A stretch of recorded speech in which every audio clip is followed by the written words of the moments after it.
বর্দি বাড়িতে যেতে গিয়ে আজকে এত বড় বিপদে পড়তে হবে কখনো ভাবিনি। হ্যালো বন্ধুরা, আমি মিতা রেডি হয়ে বেরিয়ে পড়েছি বর্দি বাড়িতে যাব বলে। দেখো আকাশটা কতটা সুন্দর, আজকে সবুজে ঘেরা মাঠ, এটাই তো গ্রামের সৌন্দর্য।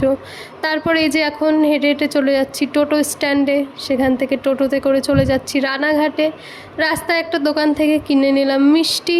রানাঘাটে পৌঁছতে পৌঁছতেই প্রচণ্ড বৃষ্টি শুরু হয়ে গেছে। একটা ছাতা নিয়ে আমরা সবাই মিলে কোনো মতে এই যে ব্রিজের নিচে এসে দাঁড়িয়েছি। তারপর এখন ট্রেনের জন্য অপেক্ষা করছি। তারপর ট্রেন আসলো এবং আমরা উঠে গেলাম। এখন নেমে পড়েছি ইছাপুর স্টেশনে।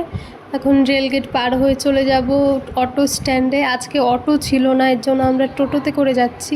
বড়দি আমাদেরকে লক গেটে নিতে এসেছে, তো এটা আমার বড়দি। তো আমাদের তিন বোনের মধ্যে কাকে বেশি বড় লাগে দেখতে তোমরাই বলো কমেন্টে। অনেক দিন পর বোনেরা একসঙ্গে হচ্ছে, অনেকটাই আনন্দ করব, মজা করব, তোমাদের সঙ্গে শেয়ার করব। এই দেখো এইদিকে একজনরা মাছ ধরছে। তারপরে এইদিকের আকাশটাও কতটা সুন্দর, শুধু রানাঘাটে একটু বৃষ্টি হয়ে আমাদের খুবই অসুবিধা হয়ে গেছিলো। তো তারপরে এই যে আমার ভাগ্নে ভাগ্নি, এখন অনেকটাই ক্লান্ত হয়ে গেছি যেহেতু আমরা দুপুরে গেছিলাম। তো আমার ভাগ্নে দেখো, আমরা ক্লান্ত হলে কী হবে, ওদের কোনো কষ্ট হয় না, ওরা এসেই খেলা শুরু করে দিয়েছে। তো টাটা।